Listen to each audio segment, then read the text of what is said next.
thirsty Thursday. Or thirst for more. I bet they do. What's up, everybody? I am the hostess with the mostest, the High Priestess Phoenix. I am your spiritual healer, teacher, shaman, seer. Oh, Lord, Oracle, Lightworker, Starseed, Earth Angel, Mystic, Medium, Psychic, Witch, Yogi, Guru, Evangelist, North American Civil. I am your messenger of God, first child of God, the Lilith reincarnated. Today is Christmas Day. Oh, Christmas tree, oh, Christmas tree. Hey, do you believe in the Star of Bethlehem? Do you believe in that story? Do you believe any of these stories? I know everybody celebrates today we're supposed to celebrate the birth of our Savior Christ Almighty. What is that? What is the whole thing? He bring a promise from God, many promises. He bring mercy, forgiveness, abundance, love, joy, patience, long suffering. He brought understanding. He brought God to us through his words. And the things that God proclaimed came true through him. He brought God to us. He was a promise of all of God's works. God said he would do such things through this man, and it was done. And that's why we celebrate that. And everybody knew it had happened by the new star in the sky. It's a beautiful thing. I posted last night. Our Christmas is very untraditional. We don't do traditional Christmases anymore. Why did you do all that? Just leave it all out. I'll fix it. We waited till midnight. The kids waited till midnight and they opened their gifts, which is typical of the Latin community. And so after they did that, I went outside and the whole building was filled. They did the same thing and there was people all outside. I put out my blanket and I put on a movie, and before I knew it, I'd been out there the whole time underneath the stars. It was a beautiful night. And I look up and all the families are still out there. The kids are still wearing their Christmas bests and they're running around with all their new Christmas stuff. And as a lady of the night, and I had made a video the night before about making fun of people that don't like the nighttime hours. It was just magical to stay up all night and celebrate. I wasn't there, I was doing my own thing, but just to be part of the thing. In the American culture, it's very, it's a very isolated event. You plan up to it with the family and stuff, but the morning of, you wake up all early, they tear up the room, da da da da da da da. That's a hard way to start the day. I'm just saying. That's really a hard way to start the day. So it was a different vibe and it felt really good and I enjoyed that. That was fun. To all of you, congratulations, you made it through and it's all over. Now you sit around cooking and feeding everyone, cleaning it, you know what I mean? Picking it all up, tearing it all down. It's kind of like what I do for Halloween. I put up a lot of shit for Halloween. It's a big old deal and then it's gone. Traditional holidays, as we say. But the real truth is about Jesus and what we're really supposed to be celebrating. And it's God's forgiveness through him, through his messages. He brought mercy. I woke up, that's another thing we're going to talk about. So those moments like, what would Jesus do? Jesus would pray for you. What would he say? The same thing I'm going to say. God, have mercy on them for what they have done. Be forgiving, be kind to them, despite their lack of kindness, despite their unknowingness. Be kind to them. And that's what he wants us to do, is not sit there and curse somebody, but ask God to bless them. Really? Yeah. Why? Because you put out, as above, so below, you reap what you sow. You want to put out good tidings, because that's what brings good tidings. It's just a way of life. It's not to an individual. It's to the way of life. He prayed for those that sinned against him, and he told us to do the same. Why? Because if you hate those outside of you, then those outside of you hate you. He taught us how to start the cycle of forgiveness. By giving it, so shall you receive it. And so that's a huge part of it. But he just, there was a lot of things that God said was going to happen, and they all happened through him. He was a walking promise. That's the real great story. As far as that, I'm not a priestess in that sense. I don't pull out the Bible. I start getting mad at people for fucking this whole story up and just not walking in what he said. I'm like, you see, you see, you see, you see. So we're not gonna do that.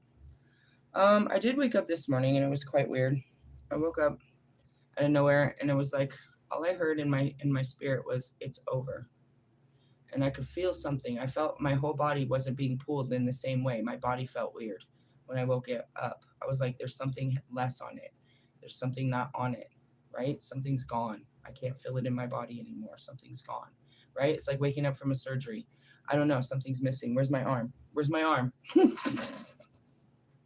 What was it? I guess a piece of my heart.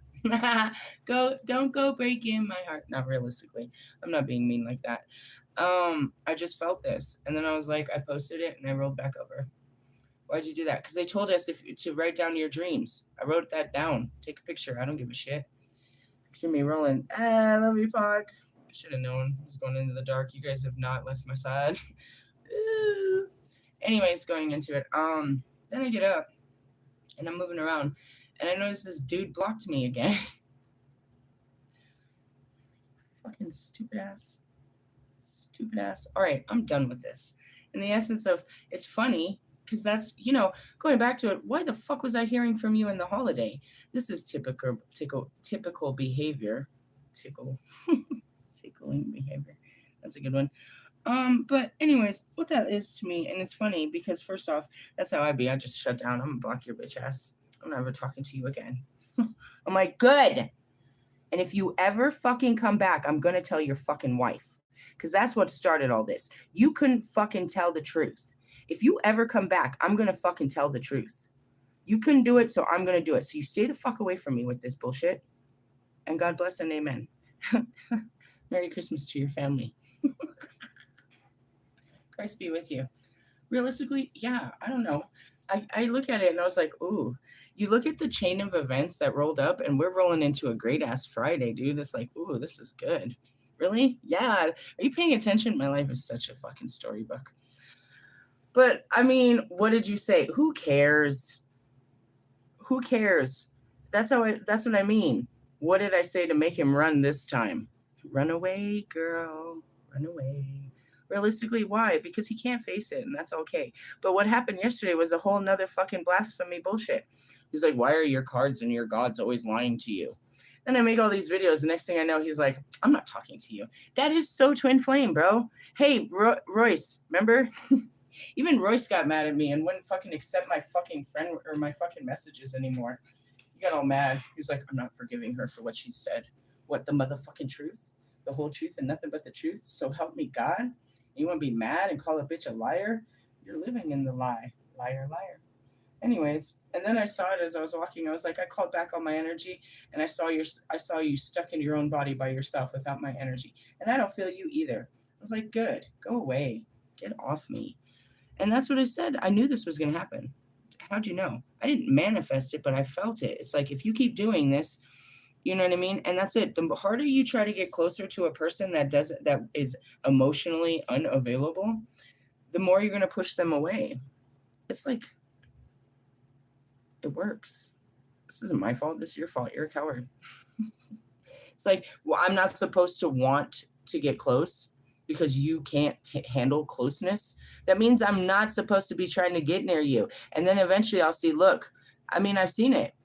It's the same thing. I could go over there and say something nice to Russ, and he will flare up like a fucking hemorrhoid and tell me how much he's in love with his girlfriend. We haven't seen pictures of those two forever.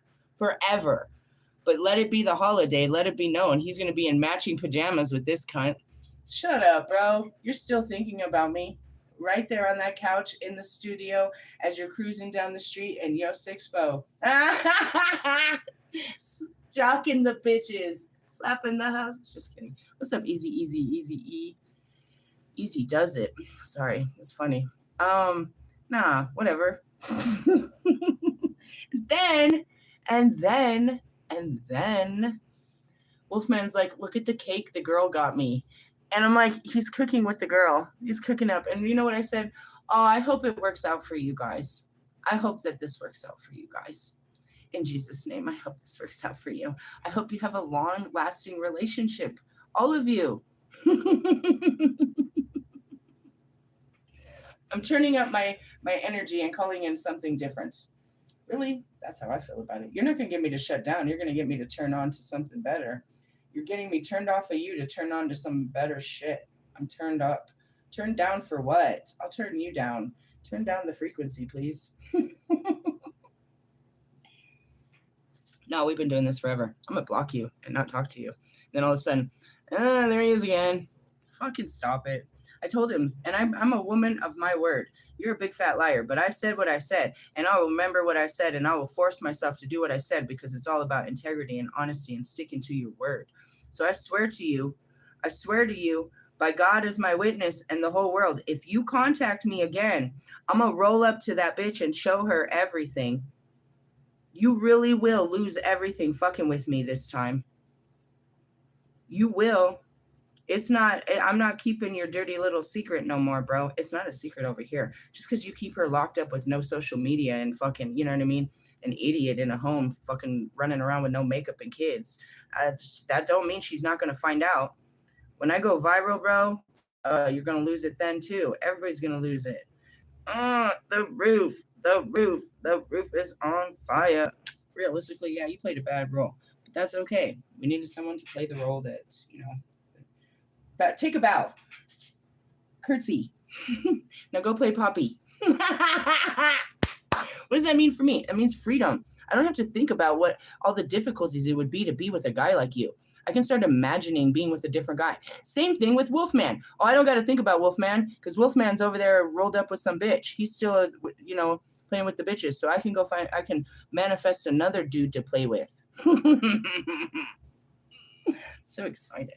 I'm so excited. This has nothing to do with Christ's birthday, and neither does Christmas. And I just want to point out, it's like 72 degrees outside. I'm literally was about to take my shirt off and just, sunbathe. Are you really? No, I'm going to put on a tank top and definitely go for a fucking forest walk. And I never did my offering the other night, so today is the day. Today's the day. What else is going on today, God? We got to read this card. Callie's always coming in and cutting shit. She's cutting through the bullshit, so I can tell you this is it. By the time I read that card, it's over. By the time I read any of these cards, we've already been through the energy. All right. Realistically, because time is not existent. 35? Ooh, 39. I like that one, though. We're standing on this dude.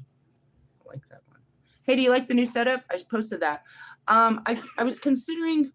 It's not something I'm considering. I'm going to keep it like this. Why? Just turn your phone. It's not really a visual thing that happens over here, but at least you can see it better. You can be part of the whole experience. I do have a little microphone. I thought that was too cute. Do you see this bullshit? I didn't put it on there. I was like, what? You're going to hear me choking on my phlegm. It was as if I'm not loud enough. Can you hear me? No. They can hear me in deep outer space. If you can't hear me, you're not listening. Realistically, yeah. All right. So this was all about some great shit. We did the intro yesterday, and I was like, dude, I'm filled with too much energy. I can't do this. Her passionate desire for your liberation. See, I'm free again. I'm free to what? Fall in love. Everybody take a bow.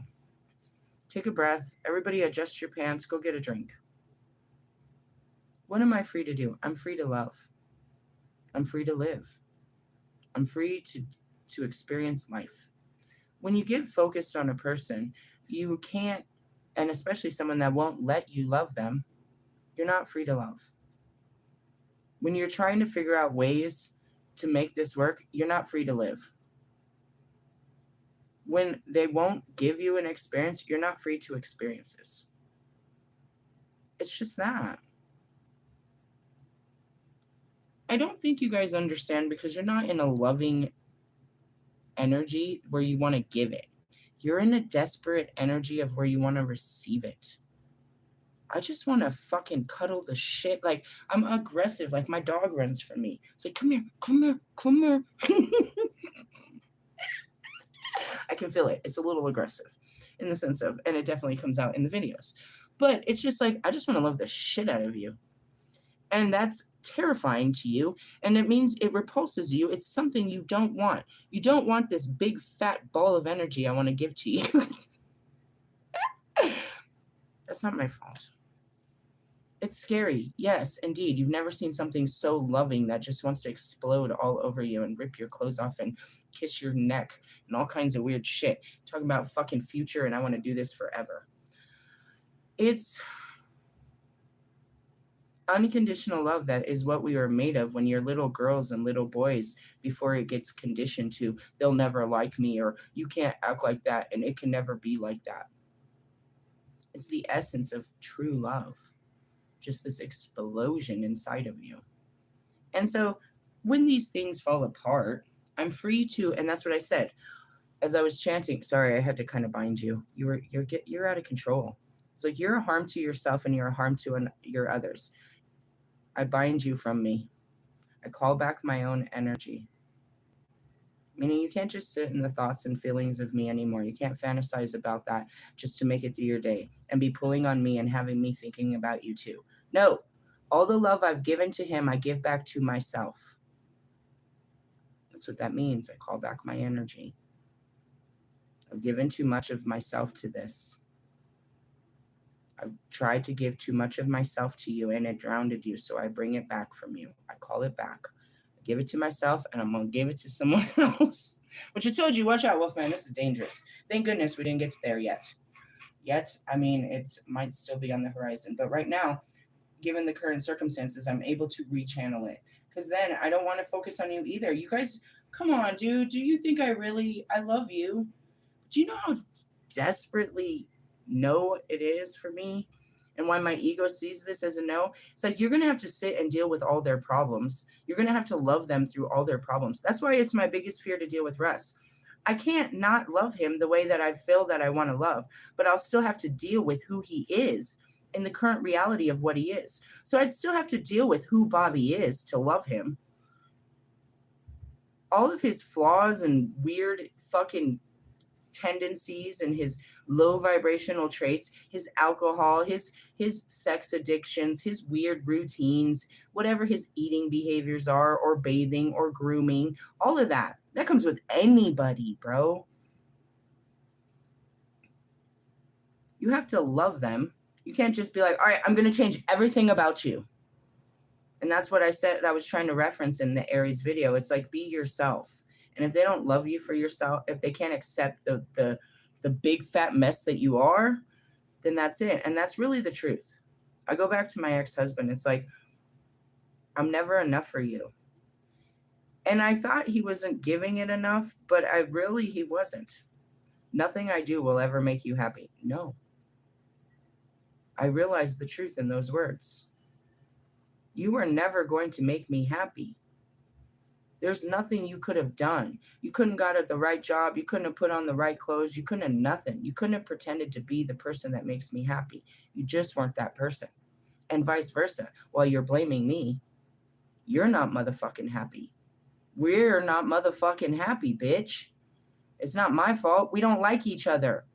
I hate your fucking music. I hate the way you fucking dance. That shit you do in the side of the fucking car where you're looking cute to yourself in the fucking mirror drives me insane. When people see us at the stops light, I'm embarrassed. I can't fucking stand your bitch ass, bro.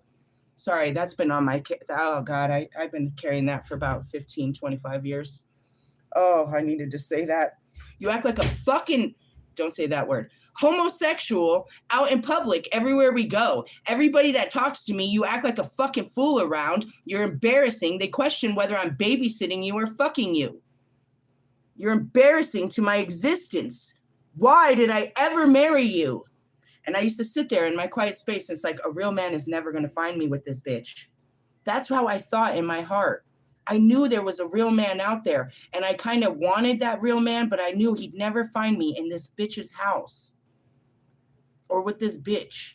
He was such a bitch. Like such a feminine bitch. Ugh, sorry.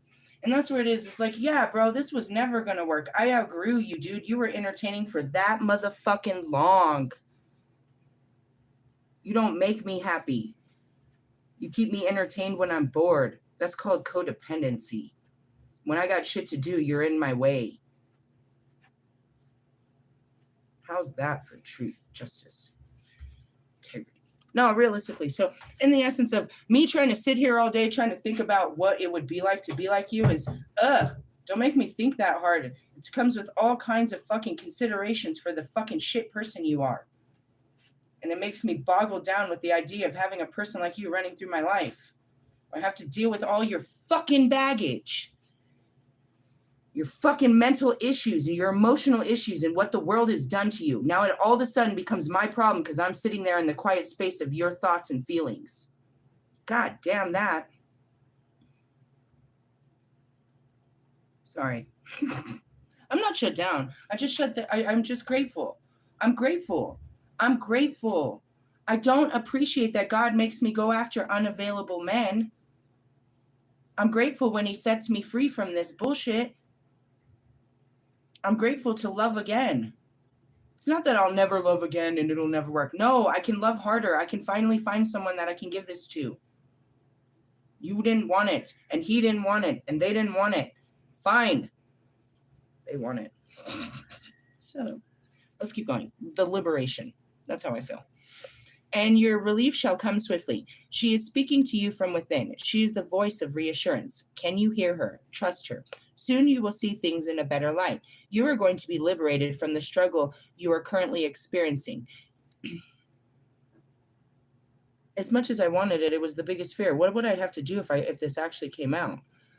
And so I was planning for the worst because the worst is probably what it is. And that's what it is. And I was like, I'm free. I don't have to do all this again. I don't have to fairy tale with a freaking glitch. Experiment 262. Be true to yourself and your life path, and you will attract the way forward as obstacles disappear. Do not turn away for you're destined to overcome all opposition, bringing your sacred path to fruition. Moksha is the Sanskrit term meaning freedom, in the sense of complete self-actualization and spiritual liberation. It refers to the attainment of enlightenment that is considered the final release from involuntary suffering. The distinction between, and that's what it is. You said God misled you. You blame you. I don't.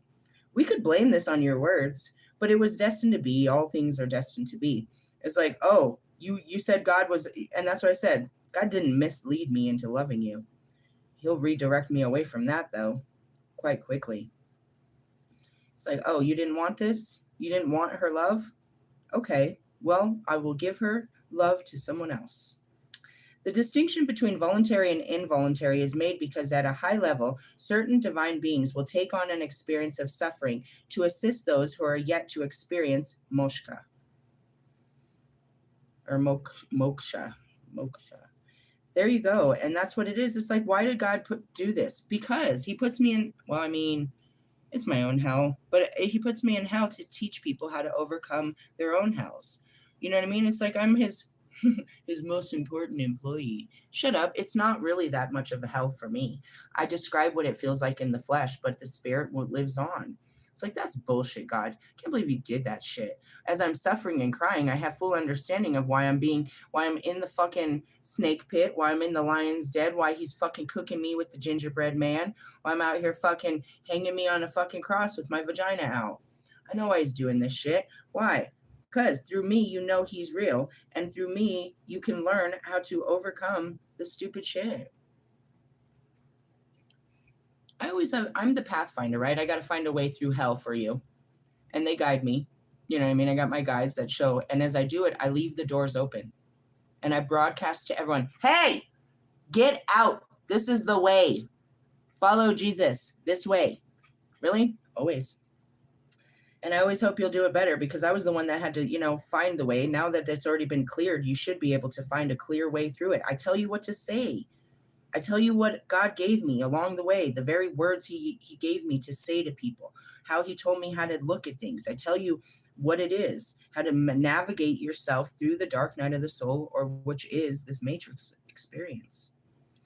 They help you to carry, what is this? Let's see. What did it say? Certain divine beings will take on experiences of suffering to assist those who have yet to experience moksha. They help you to carry the load and move others forward. Our love for another, our compassion for their pain, may make us wish we could take on their suffering so we no longer need to struggle, or so they no longer need to struggle. This is counter to the divine perspective of higher beings. And that's it. You're trying to save everyone from what you went through. You're not saving them from shit. In essence, you're depriving them the experience that made you so strong. They enter into the realm of suffering to assist all. The divine understanding, the purpose of suffering, that it can lead us towards wisdom, strength, ultimately empowerment. There is an art to elevating suffering without depriving the soul of the growth it can bring. And we've been talking about this all week too. It's like the dark night of the soul. It's like you don't want to do this. It's not something you want to do. And people will, the projection is, are you addicted to hurting? No, I'm addicted to what comes after. The empowerment after going through this. You'll never know until you go through one of your dark night of the souls. You get on the other side and you're like, damn, that wasn't as bad as I thought. I should have done that so much sooner. Well, look at me now. I finally did it. Really? Mm-hmm. When you start doing that, you get empowered by your own ability to actually fight your own personal battle and win it. It's like, I don't want to face this, which is what? Just yourself. A part of yourself that doesn't want to deal with it. Why did he block me? What do you think? He's got to be at home. And he doesn't want to get caught. That's kind of counterproductive to what we were talking about all week, don't you think? He's trying to keep his secret. So I said, keep it to yourself forever. Because if you come over here, I'm going to tell your secret. I'm not a secret. I mean, I keep myself a secret, but not for too much longer. The whole world's going to know me. They're definitely going to know what you've done in this story. I mean, I don't know. What do you guys think? Do you think he's a bad guy? I just don't think so. He just plays a weak man like the rest of them. Anyways, going on to your suffering and stuff. We learned that. Like, and that's what I said in my video yesterday. It's like my life was my karma for being a cunt ass in my past lives. And I had to go through that suffering, as all people do, because these are the fucking Hunger Games, the end days, and we're all suffering through the trials and tribulations of hell on earth. I teach you how to have a fucking Christ conscious through the fucking end days so you can create heaven on earth for yourself and others by the mindset and the way of the being.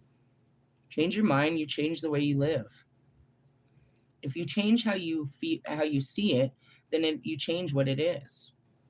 Really? Yup, and yup. All right. They are loving divine beings. A great wisdom will. There are loving divine beings of great wisdom, willing to help those trapped in suffering at all times. That's what I said in the middle of the week. I was like, nobody wants to quit a job. I got to show them how it's done again.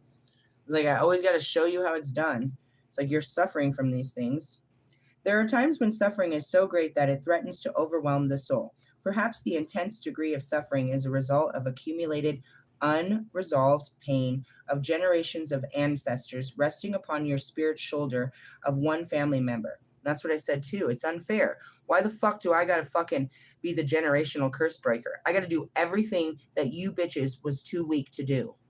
You couldn't just be better people. You bred us into bad people, and now I got to sit here and change everything about my being because you couldn't change anything. You just gave in to every fucking desire. You just wanted to be a shit-ass person and just do whatever the fuck you wanted to do your entire life. You never lived by a moral code, and now I got to take all this bad coding out and put in good code, the G code. Shut up, Holy Spirit. It's really pissed me off. It's like, why am I such a terrible person? Because my mom wasn't a mother. Why wasn't she a mother? Because she was fucking selfish. She couldn't deal with her fucking pain, so she'd rather just party every fucking weekend and beat her fucking kids and act like life didn't exist.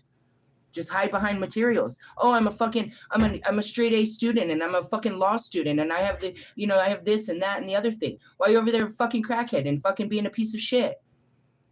All right, so is it her fault? No, her fucking mom was a piece of shit. Out there chasing love in the fucking streets and shit, having all these kids and leaving them at home and being drunk. Who did it go to? I don't know. How far does it go to, you piece of shit bitches? And then I started to be a piece of shit and was like, no, I'm not a piece of shit. I'm not going to be the piece of shit that all you pieces of shit are. I'm getting the fuck away from you pieces of shit. You fucking pieces of shit. My brother's a piece of shit. His nieces are a piece of shit. They already have fucking kids. They're I can't save them. And that goes back to my kids. I laid in bed at 2:30 last night and I felt the heaviness of it, right? So it's like, damn, it's Christmas. You haven't even said shit to your other kids. And I was like, Merry Christmas. And then I came back and I told Mary Jane later, I was like, I didn't make an attempt because of what happened in Thanksgiving. You made it very clear that you don't want anything from me. So I didn't try. And I never heard from Aaron this whole time either. So I just didn't try. I'm not going to buy your love, bro. And when it comes down to something like that, it's like she sees me as some fucking some fucking version. She sees Lisa. I hate my mom. Fine. Hate that bitch till the day you die. Realistically, she had this. I don't know if I was supposed to do something. Am I supposed to reach out to you after what happened? You made it clear that you didn't want, you know what I mean? Like you acted real fucking funny when I tried to send you some money last time. Was I supposed to be reaching out during the holiday season and try to be a family? Or you wanted to wake up and with no fucking, and that's what it is. It's like, well, Merry Christmas to your brother and you're going to be sitting there with your brother and your father. There's your family. The fucking phone works two ways. Number one, I got a new phone, so I don't even actually have, you know what I mean? I didn't save my son's other number. But why didn't they reach out to me? They're just expecting me to reach out because I'm their mother and I'm supposed to give them gifts, or what am I supposed to do? We don't have a relationship. You don't want to work at it because you hold me back to some fucking version of me that I don't even fucking know. And you don't want to be a better person, which is basic line forgiveness. You can't forgive me and accept the new me. So then die in your feelings about the fact that, you know what I mean? I was a damaged, mentally ill, fucking troubled fucking mother, and I didn't know what I was doing. And now I've come back and I'm trying to make a better attempt, and you're just mad about your feelings. Fine. Stay in that. And that's really what it is. It's like,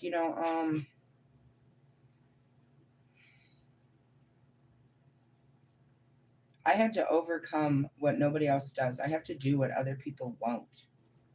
It's very misleading, right? From the gods. God's asking me to be a better person than any of the people I've ever met in my life. He's asking me to be the bigger man in every situation I've ever been put in my life.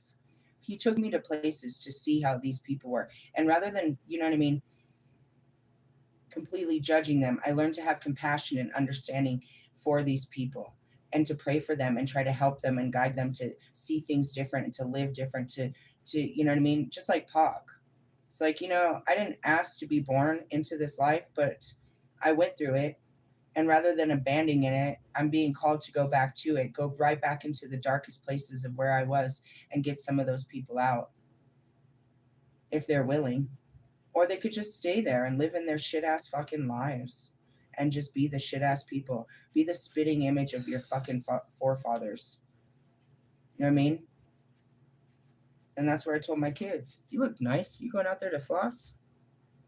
I guess so. That's all his Christmas shit on. It's an excuse to your behavior, and you can get away with it as long as you want. And that's what as I'm seeing this, I'm seeing Russ. It's like Russ he says he doesn't like to drink and shit, but every family function, he has to have, toasts up because that's the family traditional. Their tradition is to drink. You become their tradition. You're just traditionally a piece of shit like the rest of your family. People think that, oh, I broke the family curse, I'm a billionaire. This doesn't mean shit. You're the first one to bring some money into the house.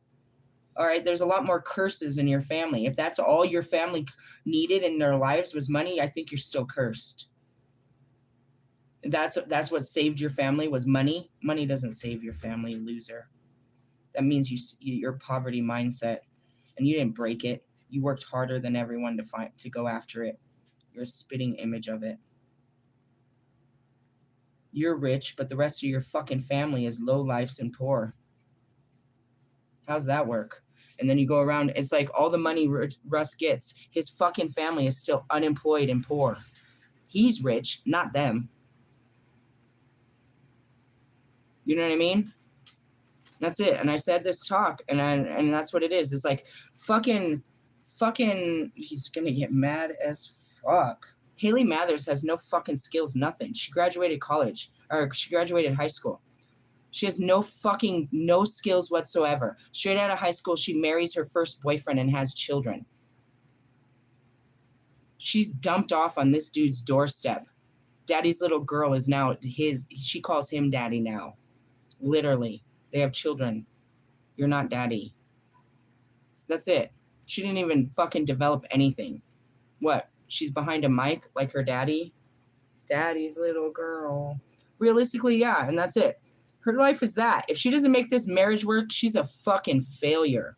Who cares who he is? Her fucking rest of her life is to be a good mother and a fucking great wife to this guy. Nothing else. She doesn't have anything else to work with. She didn't just develop any fucking skills before marrying this fucking guy, her high school lover. She was pregnant when they got married. So did they have to do the right thing because he knocked her up? How responsible were they? They didn't plan to get married and plan to have babies. No, he fucked her, she got pregnant, and then they got married. And now they're a happy family. That's how it works? I mean, that's how it works. That's not a holy union in God's eyes, but whatever. And what's his skills? To take care of this family outside of, Marshall Mathers' money. Shut up. That's what I told him on the day she was getting married. I said, she didn't break no curses, bro. She's going to walk in all of it. She didn't do any of it because you didn't. It all lays on her. And now it doesn't. It's already been passed on to the grandchild. That kid is going to be a spitting image of his grandfather and his grandfather and his grandmother, and that's what he'll be. I can look at my daughter right now. She looks just like my mother and his mother. Yep. She's crazy. She's got all of that of my mother and his mother in there, even down to the military bullshit. My mom was a military brat. His mom is a military brat. This is crazy. Yeah. Little Elliot's going to have all the fucking Kim and fucking Marshall's fucking greatness. Well, let's talk about his family tree. What kind of monkeys are hanging in his tree? What kind of fruit bear is born of this tree? Realistically, yeah. You might want to clean your chakras so you stop birthing bad fucking seeds. It's the way that it's in your DNA, bro. It could be something as a receding hairline. Your kids are going to be hella bald. Going to be some bald ass bitches. There's some bald ass babies. The women are going to have thinning ass hair and shit. They're bald. If you don't train them no better, they are no better. They are an extension of you. So as I sit here and God trains me, I train them. They have a training of their mind to have trust, belief, faith, understanding, compassion, kindness. They were taught as I am taught here. They're always present, always present. And even though they're not listening, they're listening. It's all being consumed into their little minds, just like kids, just sitting in the room. And that's how I am. Don't think for 1 minute I don't hear everything that's going on everywhere around me. I might not be looking at you, but I hear everything. That's just what it is. As far as breaking these curses, oh, you're just a spitting image. Looking at Russ. You look just like your mommy. I want to know why you don't look anything like your father. Okay, stop messing around. There are times when suffering is so great that it threatens to overwhelm the soul. Perhaps an intense degree of suffering as a result of accumulated of generations of ancestors resting upon the spiritual shoulders of one family member, brave enough to admit the truth when the others are trapped in delusion and denial. I know, dude, they are so. I love my family because I was made to love them because they were beings that raised me. It doesn't matter. Just like, you know what I mean? Just like, call it Stockholm syndrome. You love the person that you love anyone that's close to you. It's a loving thing. I love them, but when I sit back and realize, bro, you're shit ass people. You guys are badass people, bro. I mean, like you're not, but I mean, you're full of shit. They're delusional. They're in denial. They think they're better than they are. They try to hide who they are. They try to pretend like this. I grew up in this. And you tried to run around saying I'm on drugs and shit. You guys are over there literally manufacturing the shit, bro. Shut up. Similar situations can arise in societal, religious, cultural, and corporate contexts. Intensifying suffering can be initiated by particularly talented soul who has the potential to bring light and freedom to the world. To achieve this, that soul must learn to deal with the darkness in equal measure. And that's how I became so powerful, is going through the darkness. And that's how that's my most dangerous trait. That's what's scary is I can push any of you into the darkness where you'll lose it. It takes one word, bro, one sentence. I know what will kill you. I know how to get into your mind and you can never get out. But I also know what's in there and why you can't get out. After going in there and knowing what it does to you, you look at people and you can see them just processing their thoughts and you can see them stuck in there and you feel like you got to get them out. Why? Because they can't see the spirits like I did. What got me through it? Then my spirits. You don't see them. You don't hear the voice of God. You don't know them. So there's no way to get you out of your mind. I'm very dangerous. That's what a dark practitioner does. Psychic attacks, bro, is putting thoughts inside of you that will consume you into full darkness. That will eat you up. It'll destroy your relationships. It'll destroy your job. You'll literally self-destruct. If I push one button of pain inside of you that you can and you can't turn it off, if I bind you like I just did to Bobby, you're stuck. There's no more of this. You can't run from it anymore. When you've projected it so far outside of people that you're hurting people, I have to shut you down. You have to sit with your own pain and suffering. You can't put it outside of you. You can't drown it anymore. I did it to Russ's family and Russ. A couple of homeless people along the way, Scary Larry, and now I've done it to Bobby. He has to sit in his own body with his own feelings and his own thoughts, and he cannot escape them anymore. I didn't highlight any of them or anything, but I've given him all the training to deal with it.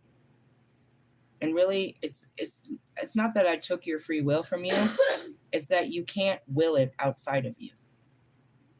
That's all that means. You can do whatever you want with it. You can do whatever you want with your pain and suffering. You just can't put it outside of you on other people anymore where it'll have an effect on them.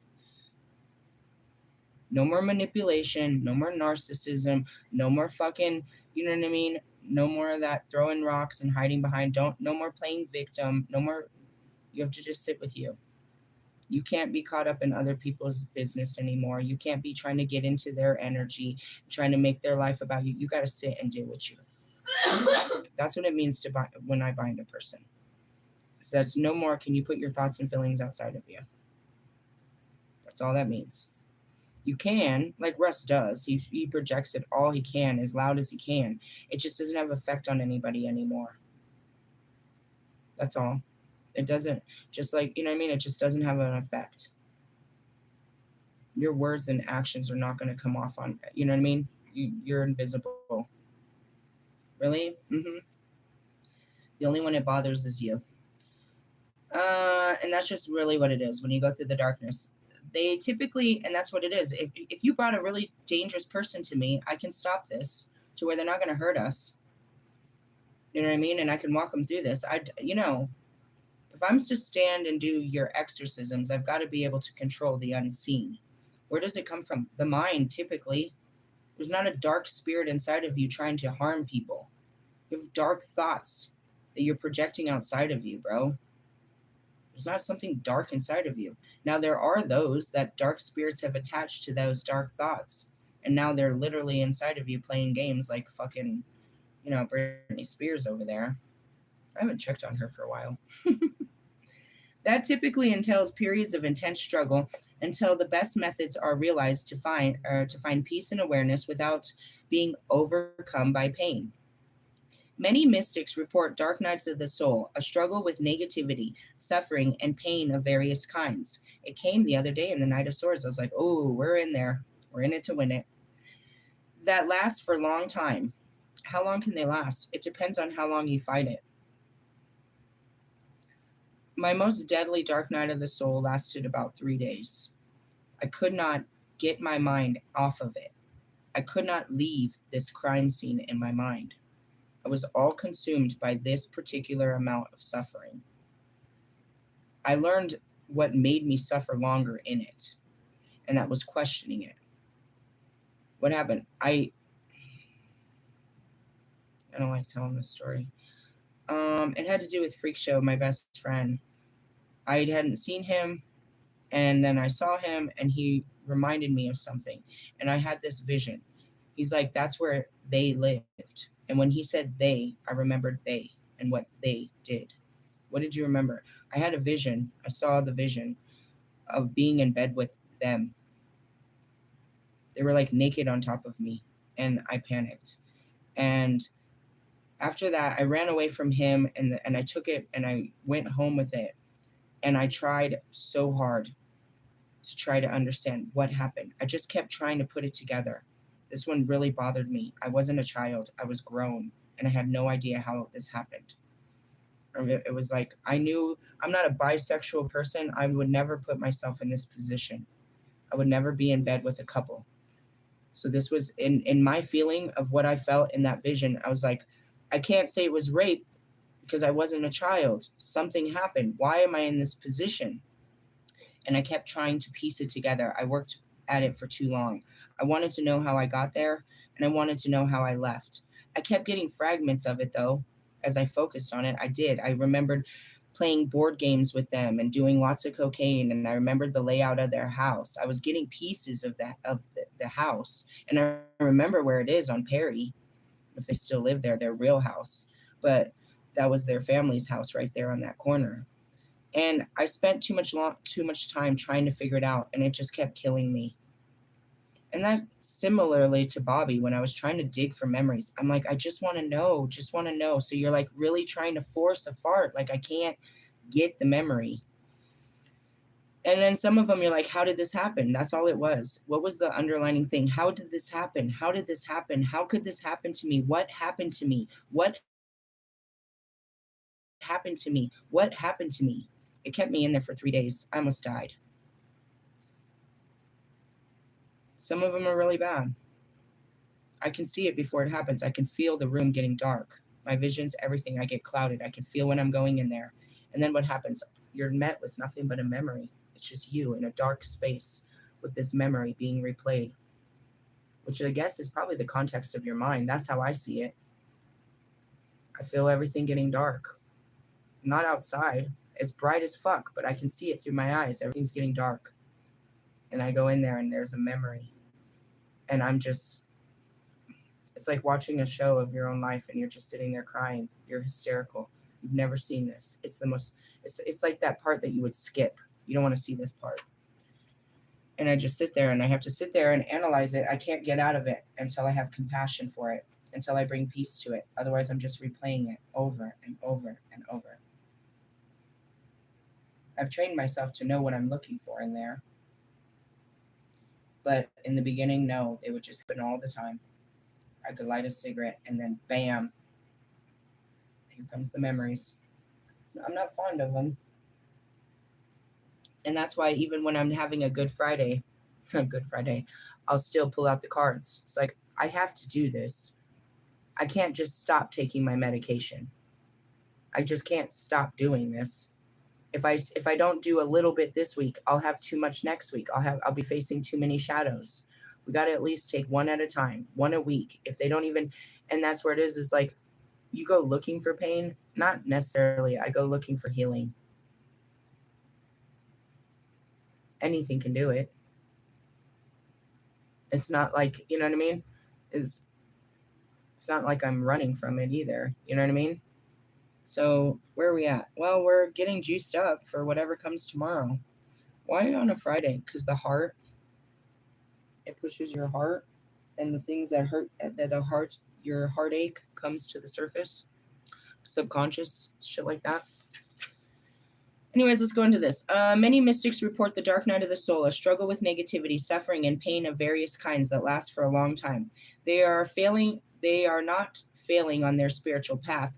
They are at the advanced level. They are willing to engage with their struggles because they of their great love for the truth, the light, and for the divine, in whatever form it resonates for their hearts. Nothing can make them turn away from great love. Higher love is the power that fuels moksha.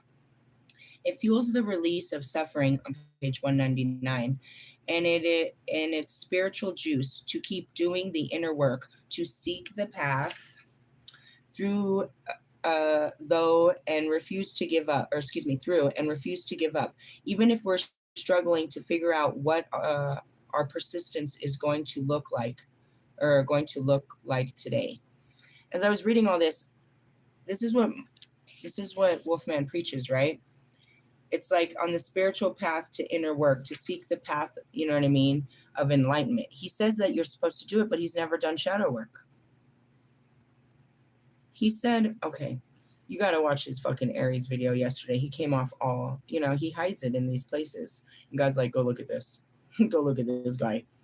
He was like, I'm here to trigger you. I'm here to make you face your shadows. I'm here to make you go into the dark night of the soul. First off, you don't do any of that because you're not doing it for yourself. You can't push them into darkness unless you can guide them. It's not pushing them, it's guiding them.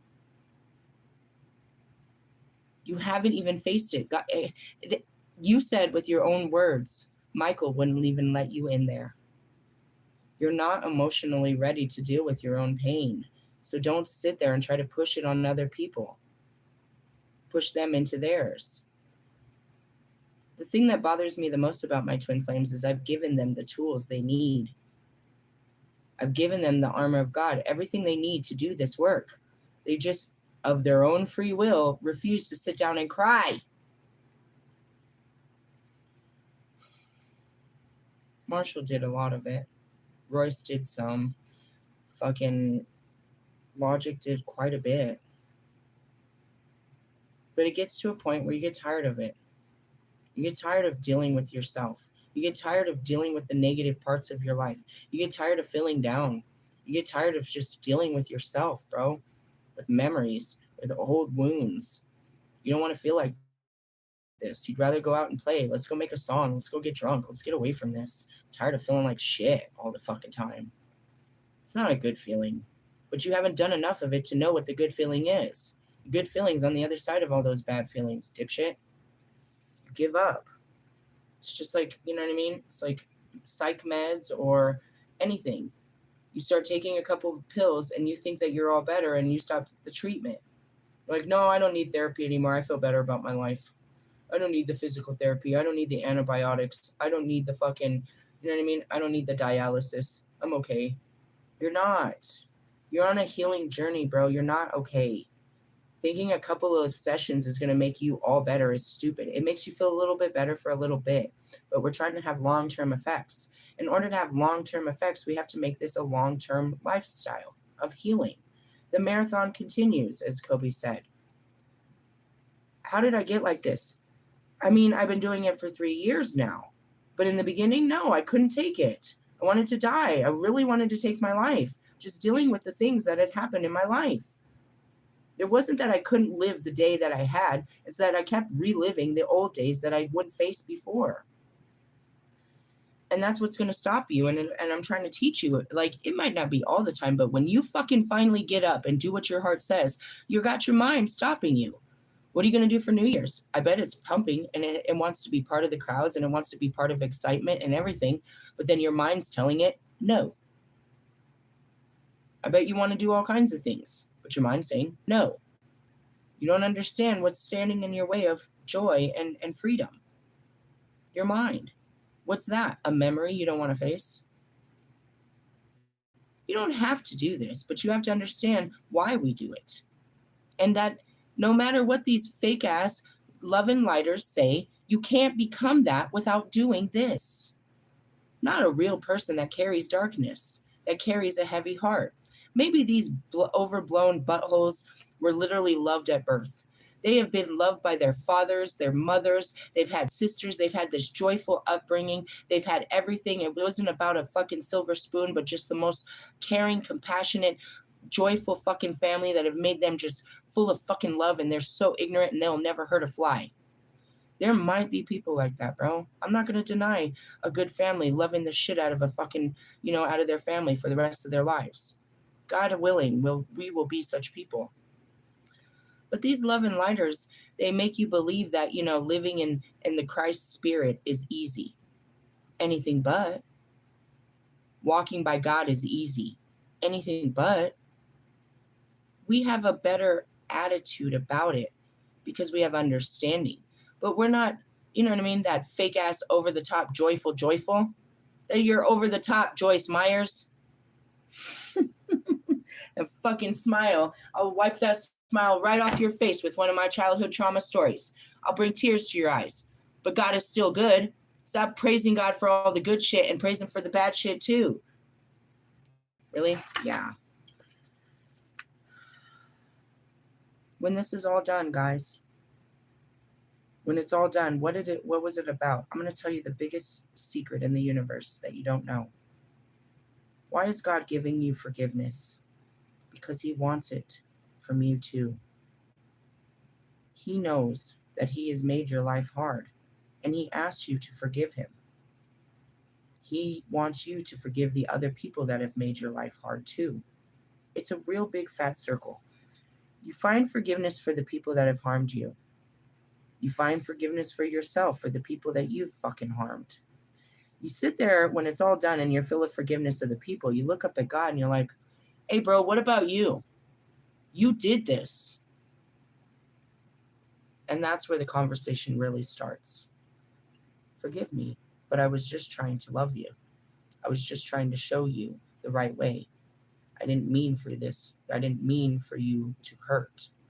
He does not mean for us to suffer. It's just the way of life that we've chosen is a suffering way. That's how we must learn. Consequences.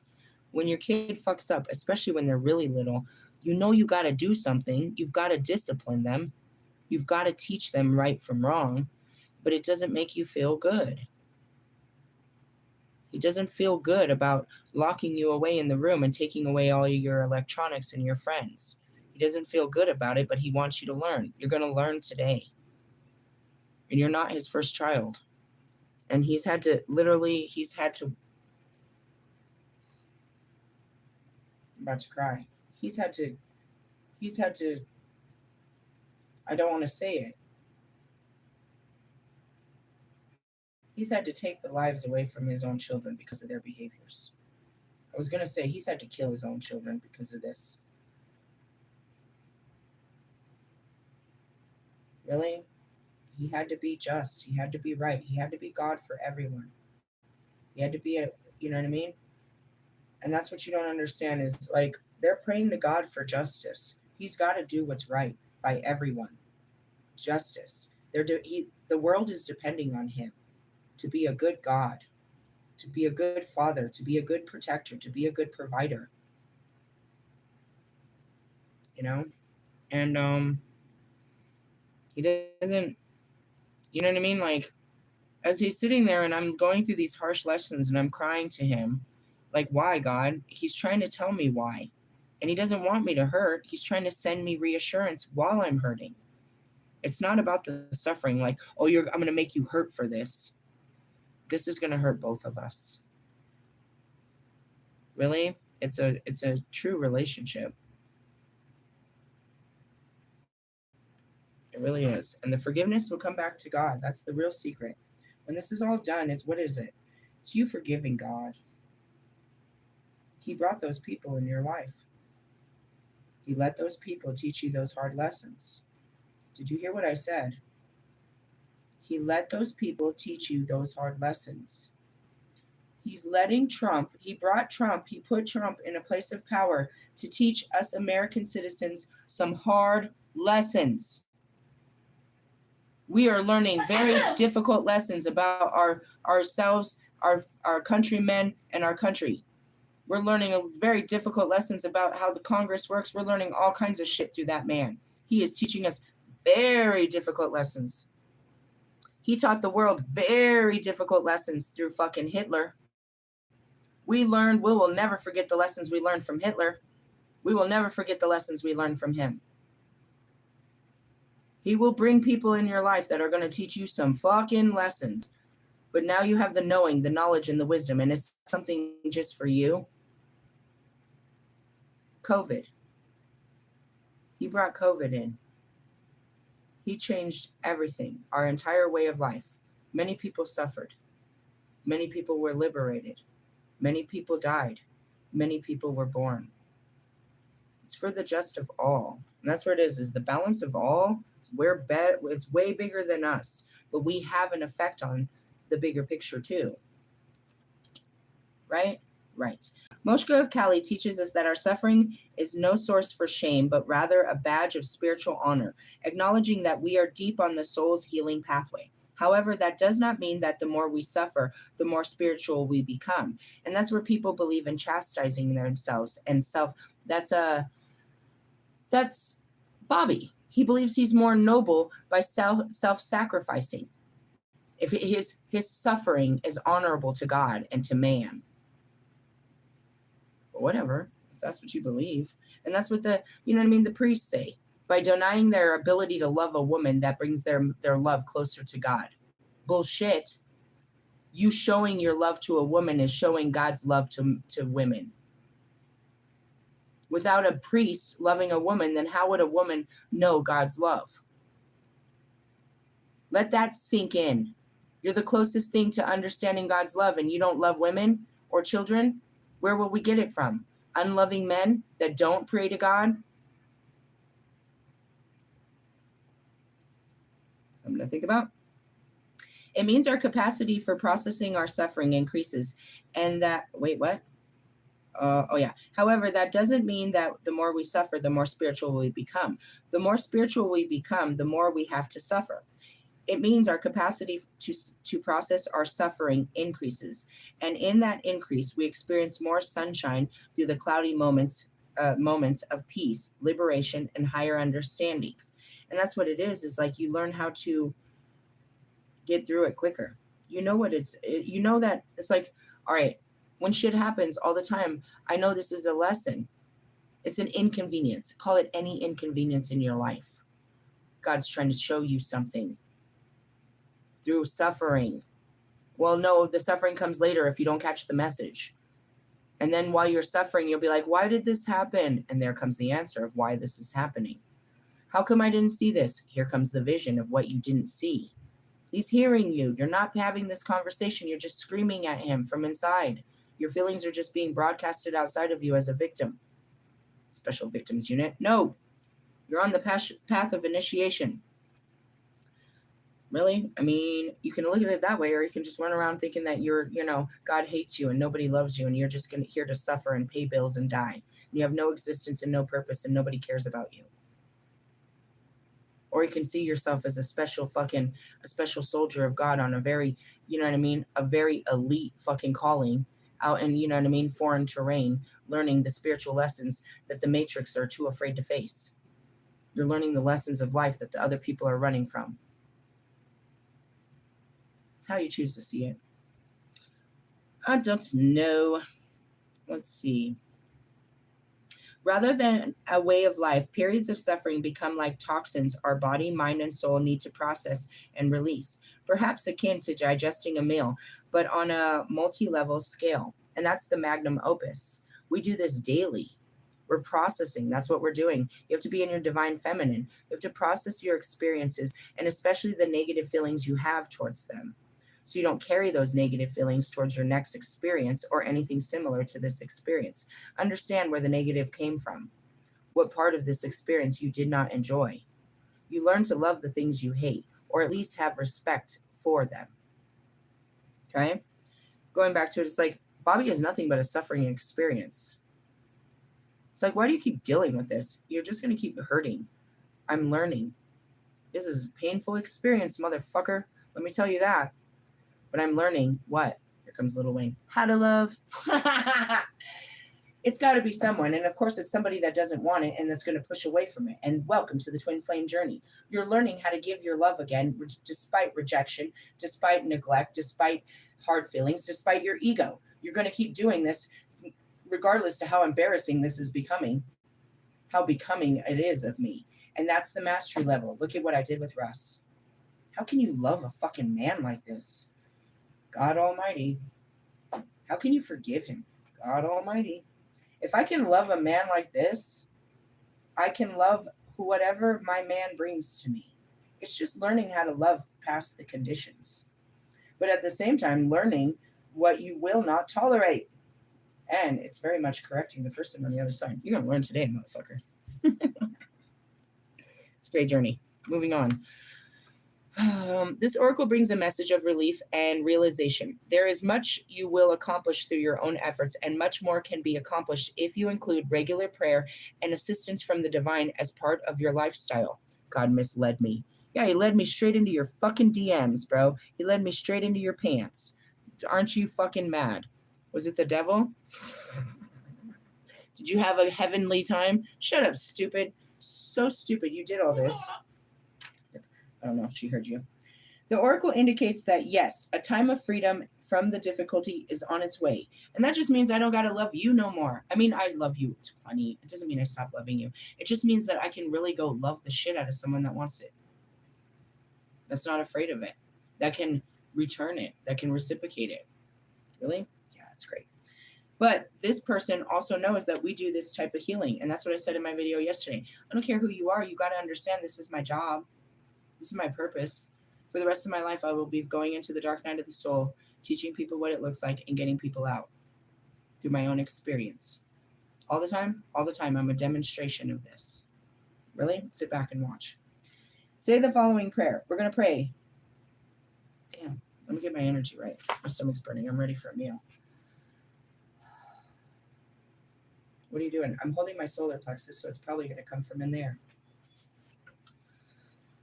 Kali Ma, goddess of enlightenment, wisdom, and grace. You are the beginning to the end. You are beyond the journey, beyond suffering, beyond all experiences. Kali Ma, no, I can't say this. Shakti, you who still the what is this? Incessant fluctuation of being and being of peace. I call upon your wisdom to break the cycles that need to be broken. You are absolute and the completion.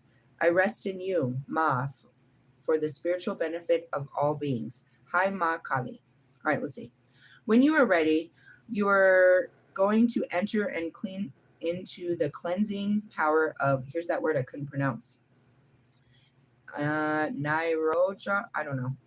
The power of Kali that dissolves the fluctuation of the mind and provides the capacity to withdraw the senses from distraction and to restful inner immersion. To do this, you may wish to rest in a darkened room or simply close your eyes. You can sense, feel, imagine, or visualize Kali Ma in your heart like a powerful black magnetic force of love.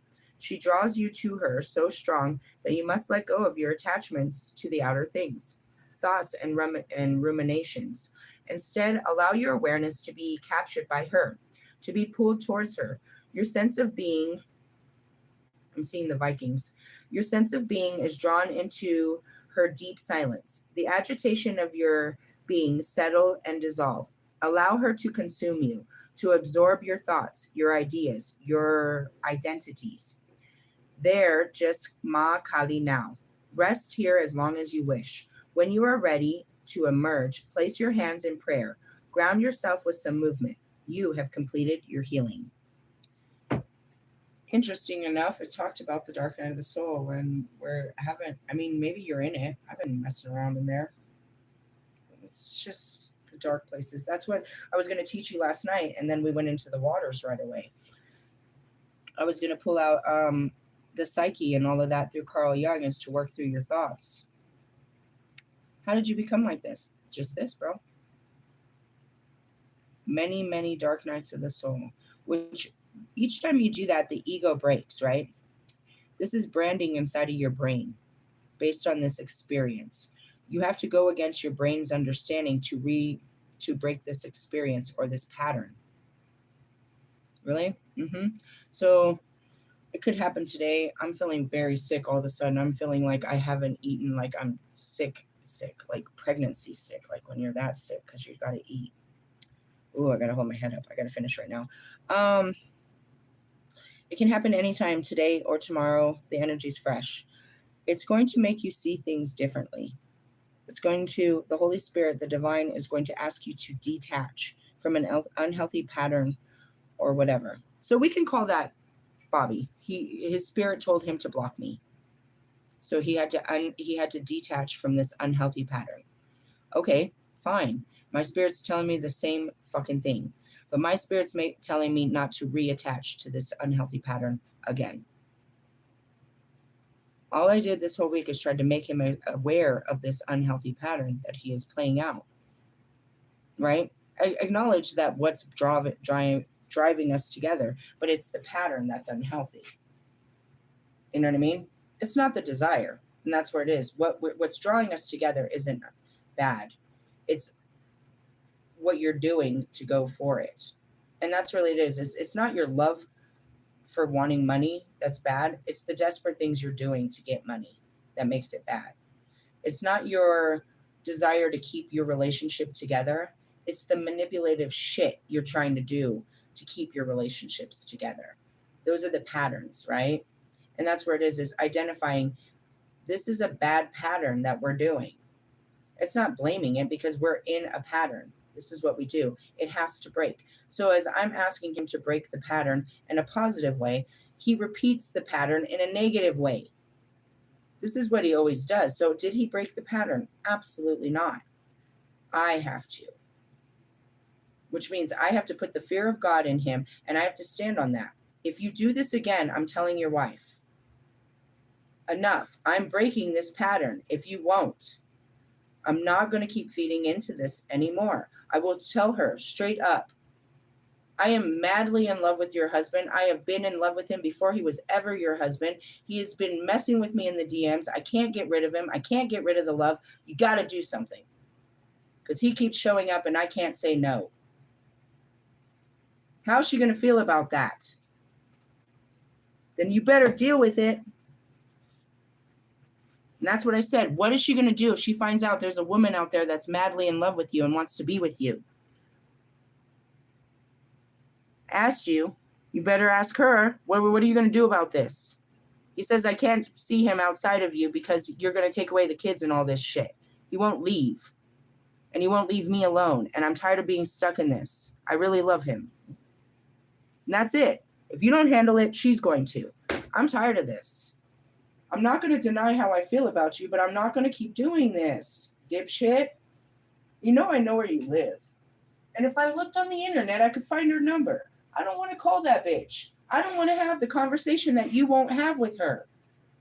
Why do I got to be the man? Because you're being a... Sorry. And that's just it. You got to recognize this is unhealthy. I'm tired of getting together with you every weekend and fucking getting slaughtered and losing all my money and fucking wasting my weekend with a party friend. Yeah, we have fun, but this is negative. Every weekend I waste my fucking weekend getting drunk with you. Something like that, you know what I mean? You just realize this is a very negative pattern. I love you and we can still be together if we can quit this pattern. Can we do something else? And that's just kind of what it is. You know what I mean? Like when I tried to leave the music industry, I tried to get them to do things outside of music. Like I tried to keep the connections, but we were only connected through music. We had nothing else in common. We could not have a connection outside of this. And that's where it's like, well, you know, it's over. If I don't keep doing this, then we don't keep doing. There's nothing to be done. And that's what it is. If I don't keep this secret, then this doesn't keep going on. You know what I mean? And that goes back to Morgan. I don't know where she is in time and space. She's like, maybe he needs to get caught. Maybe you need to get caught. I mean, you're like a serial fucking, cheater. Typically that'll lead to getting caught, or you won't stop until you get caught, because that's just how it is when you're committing any kind of crimes against humanity. Douchebag. I'm okay with it. I didn't want to be part of this crime scene to begin with. All I had to do was acknowledge that I love someone and how far I would go for that love and how many rules I would break in the name of love. I broke every single rule except for God's. I'll break every rule but God's. That's it. I'll break every rule but God's. Know that. And that's a good thing. And that's the rehabilitation of this. I would do nothing for love. I didn't want love. Stay away from me. I hate everybody. Now look at me. I'll break all rules. I'll go to all limits to give my love to another person, to experience love with another person again. That's rehabilitation. I'm rehabilitized. I am ready to love. I think. Until that Macaulay Culkin moment. I'm not afraid anymore. I'm not afraid anymore. And then they bring this new guy come tomorrow, and I'm like, oh my God, I can't do it. I'm so scared. Could be something about his dick size at this point. Oh my God. You are so much bigger than I ever imagined. Is it going to hurt? I'm scared. It could be anything. We have all kinds of fears. Well, as far as Christ, forgiveness, they don't want you to relive his story. They want you to live his life, bro. We can keep telling the same old story until it clicks in your head. But the whole story is, why did we celebrate Christ? Forgiveness, bro. Why are we talking about this? Because you're going to need that going into the dark night of the soul. And that's what makes me rich and famous and one of a kind. I'm the only person that's done this. Dark practitioners can't do this. If they could, they wouldn't be dark. They're literally sitting on the edge with their dark feelings. You know what I mean? Drowning themselves in blood, dancing naked to a picture of a goat, praying to God for love and fame and fortune. Hey, bro, we do the same thing over here, not with all that freaky shit. We don't pray for fame or fortune. No, that's just your fucking weak-ass feelings. We do not ask God for that. What do we ask God for? Peace, happiness, patience, joy. We don't ask him for money. We ask him to figure things out. We don't ask him for money. We're like, God, if it's your will, bro, if this isn't going to be a good look for me, can you help me out with this job? We don't go begging God like that. Don't go breaking my... I mean, the Catholics are all on their knees begging God for mercy and shit. No, rise above. Have a fucking talk with him eye to eye. Aye, aye, Captain. Sorry, I'm just trying to empower you. He's just God. He's your God. Jesus is a whole nother great person to, you know what I mean, sit there and talk to. It's like talking to Buddha. They're great people. They're going to make you feel not bad. They just make you feel like, damn, you're right. I need to be a better person. You're right. Thanks for that good talk. I'm going to go over and, I'm going to go try to plant a tree or something, try to buy somebody a meal or something. That's their energy. They're very generous. They're very extending. They teach you how to be an extension of love. They're really good at that. But they also teach you, you know what I mean, how to overcome your hateful ways. It's all right. It's all right. Like I said, it's all right that I hate my baby daddy. Just don't be hateful. It's okay to feel that way. People can make you feel that way. Just don't let that feeling consume you. Acknowledge that you did so many things to me that my body doesn't like you. My skin doesn't like the way it feels, very thought of you. I hope God, you know what I mean, does something well for you.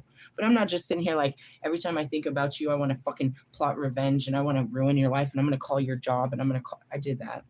I called the police too. Told them you were dealing drugs in that small town. Why'd you do that? Because I was sure of it. Where'd all that money come from? They don't pay that much to work at fucking Carl's Jr., you fucking dipshit. That or you're selling your butthole, you fucking homosexual. I didn't call you the F word. Hey, I love you guys. I'll catch you guys later. I don't know. Again, it's not even Sunday, so it's not like I'm even in religious studies. We study religion all the time. What does this have to do with Christ? Being a good person? He wasn't even born in December. So don't make me, conform to be one of these people. Who the hell is having church on Thirsty Thursday anyways? Dude, after Christmas, you're going to need a drink. Who? Muslims? Yeah. Dude, I feel like I pray way more than anybody. I'm over there. Help me, Jesus. Hey, I love you guys. What was that? Callie is taking us away. I was like, I just really remembered what we just read. The goddess of destruction, which is Kalik, that I pulled out of the other fucking book that is the same as Callie, is taking you into the dark night of the soul. Have all fucking faith and understanding that this is going to be good for you. You will be faced with the darkest parts of your heart and your memories, and I'm here to guide you through that. But ultimately, why? So you could be a better person on the other side. This stuff is hurting you. You need to deal with your hurt and stop hurting. It sounds basic, but realistically, no. You don't know how bad you're hurting and how much you're hurting other people. Kanye West, Marshall Mathers, fucking Russ. You guys are hurting. I didn't know I was even hurt. I just thought I was mad about some shit. I didn't even know I was hurt. Then I started crying and could never stop. I'm not mad. I'm not mad. I'm not mad. I'm hurt. Really? It looks like I'm mad all the time, but I'm not. I'm hurt about some shit. My feelings are hurt. Deal with your hurt feelings, and then you'll be happy. Really? I mean, you're not going to be happy with hurt feelings. How can you be two things at once? You're bipolar. No, you can only be one or the other. You can go from one to the other, but you can't be happy with hurt feelings. Really? You can't be, I mean, you just can't. The two don't align.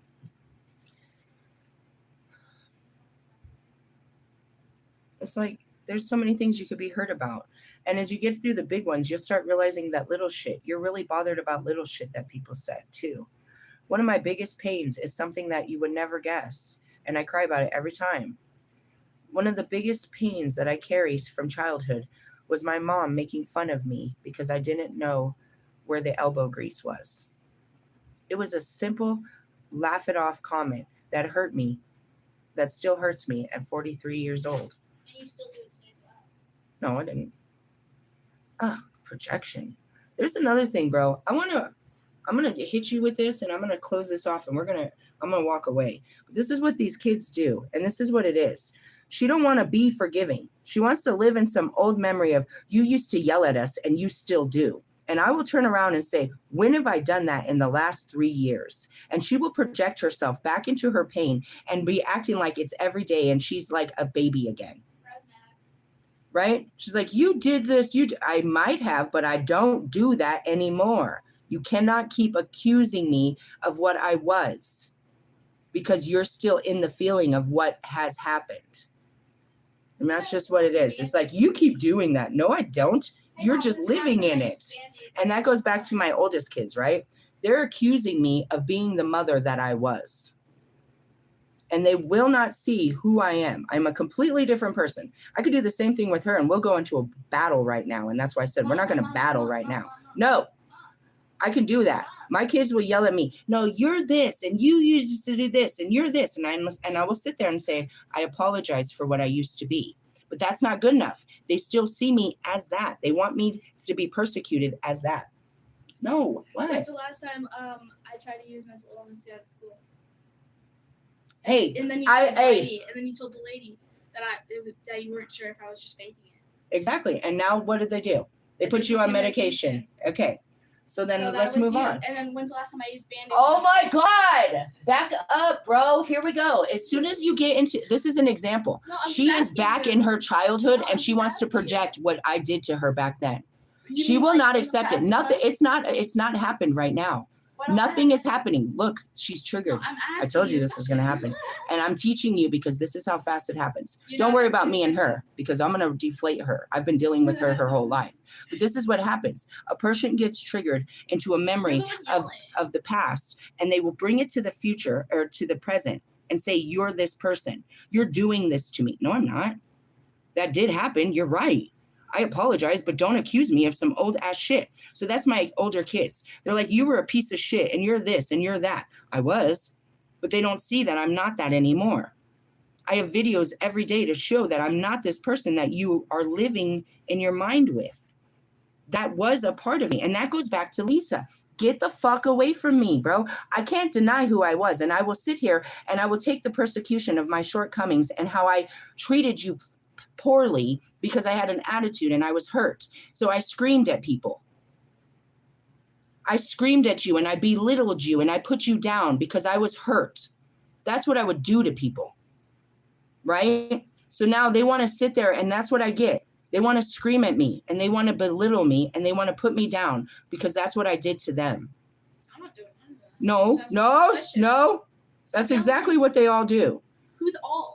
That's everybody from my past, right? I get what I gave. That's not an answer. Who? No, that's really the truth. Back up. You're too close. Who? Thank you. The conversation's over. You can have it with yourself, but I'm moving on now. And I want you to understand that this is what keeps you from a healthy relationship, because you're bent up on past memories that you haven't given forgiveness for. She's still mad at me because I treated her poorly. And she, just like my other children, do not forgive me for being angry and yelling at them. They don't forgive me. She can hold that, and that keeps us apart. Her anger, and that's what you said. What did you say? What did you say yesterday? I told my therapist that I'm angry with you. I didn't. I said I'm not angry. Oh, you're not angry. Yes. Okay, well that's what I mean. Is that's where you get in. Is you start pulling it out. It's like, well, how do I feel? No, I don't want to have this conversation on my channel. Let me clarify then. We will have this conversation outside of the channel in 5 minutes. You have to keep it all together for 5 minutes, and then you can pour it all out. I'm trying to teach them how people act through you, but we're not going to finish this act right now.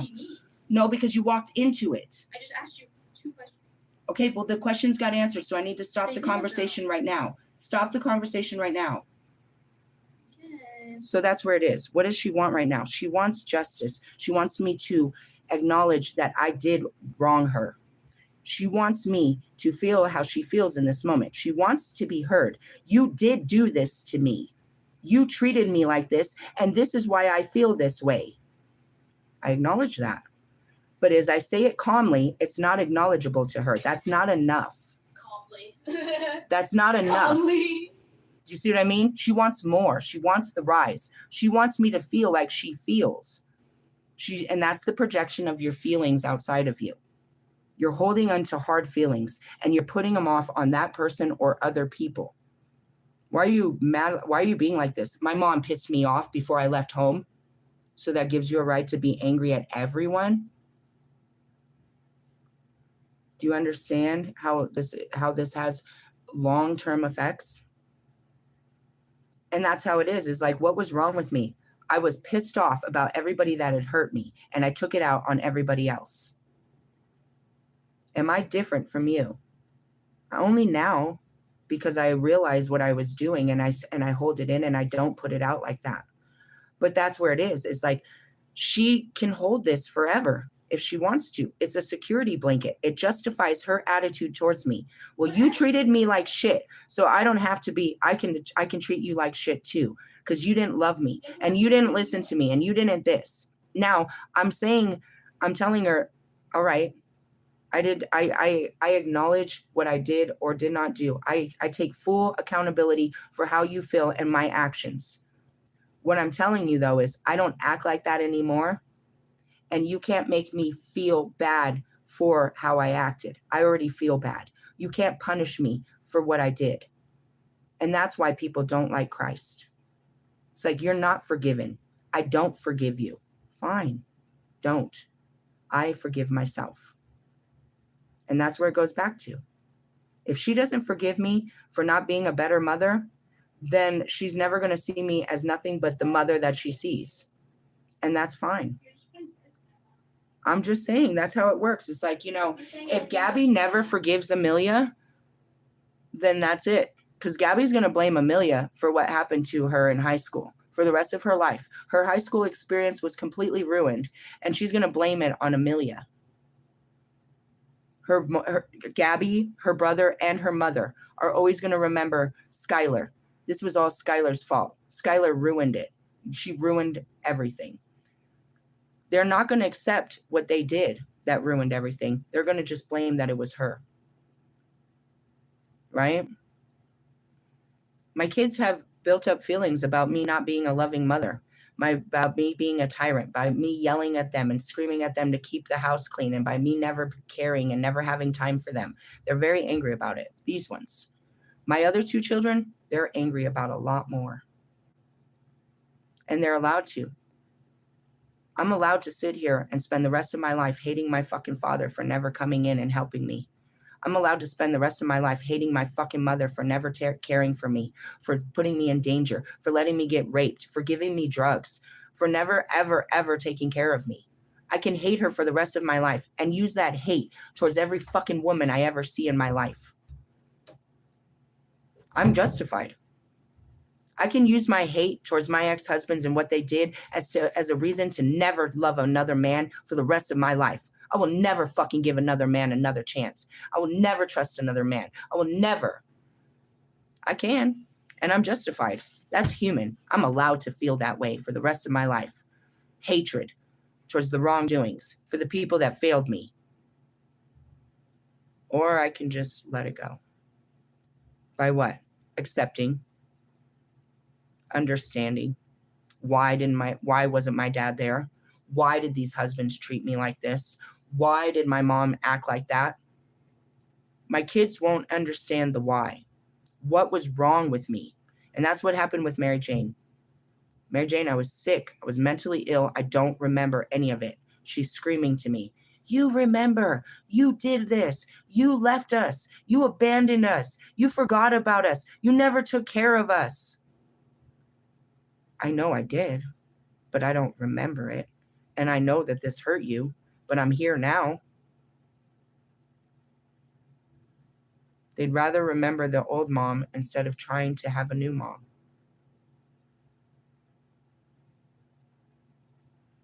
I don't like dealing with that part. That's the part where the beat breaks down, bro.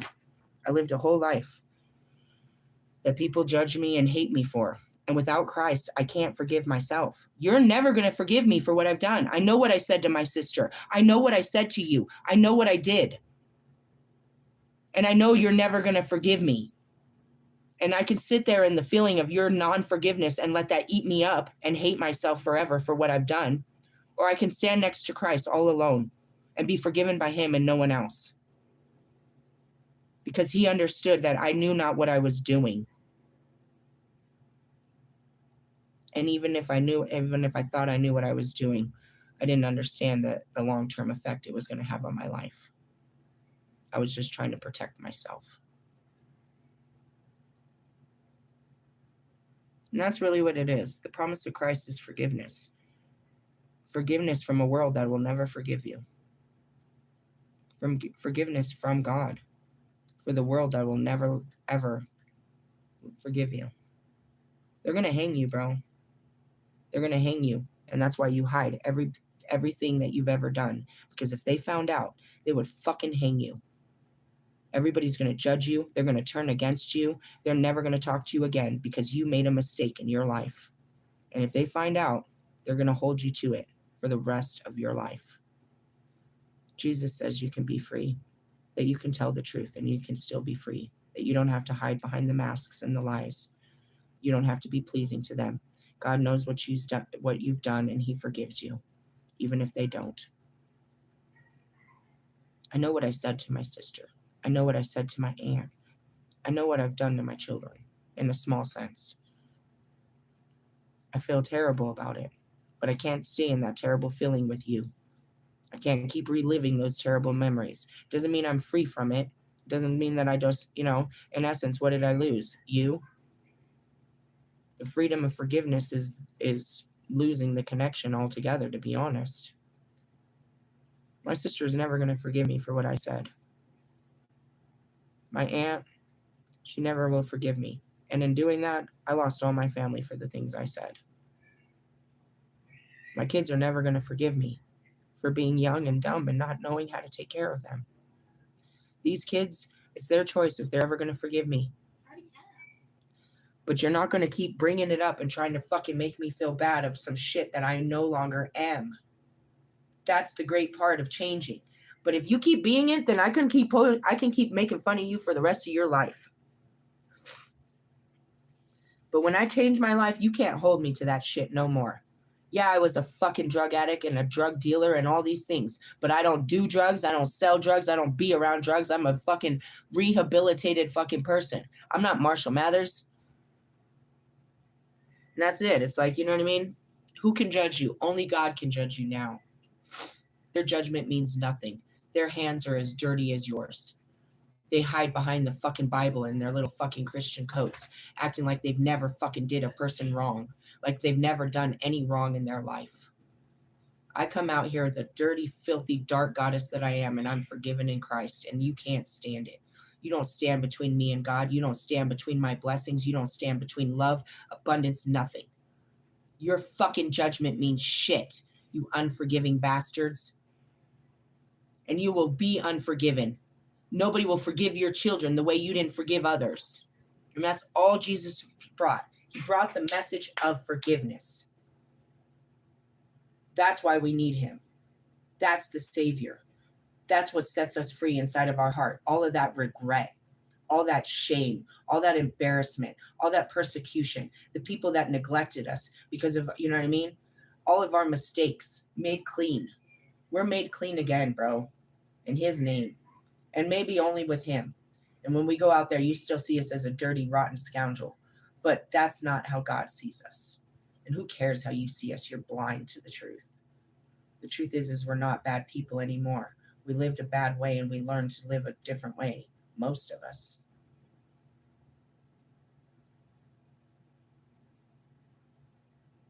It was a good sermon, and it took a deep end. And that's a reminder. Yeah, I have a very heated teenager with, you know what I mean? We come from a lot of psychological fucking damage that we're constantly repairing around here. Constantly. Don't think my kids didn't have a fucked up childhood living with me in these stories. They lived in the home of domestic violence, severe. A mother with a personality disorder and a schizo father. Can you imagine? And all I was trying to do was keep a marriage, sacrifice everything so my kids could be happy, only for them to turn around every day and tell me how unhappy they were and how they hated him being in our house. I fucking sacrificed everything. I let him beat me. I had sex with that man just so you could have him in the house, and now you tell me you didn't even want him there? Oh my God. And then I listened to Bobby, and he's like, anything to keep my kids happy. I'm like, I bet they're happy. I bet they're real happy.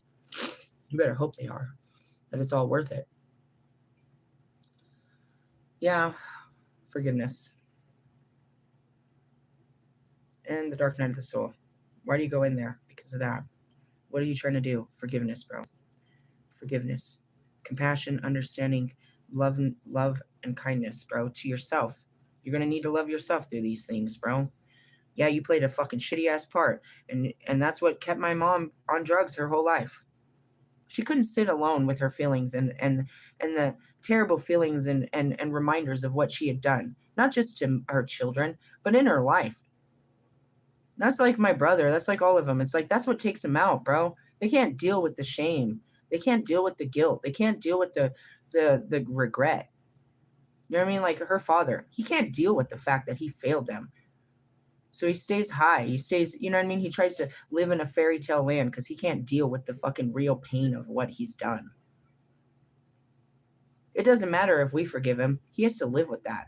He has to live in those memories of what he's done to us physically and the fact that, you know what I mean, of what he's lost. We've all done shit, bro. We've done terrible things to people that meant a lot to us. We've backstabbed people. We've lied to them. We've betrayed them.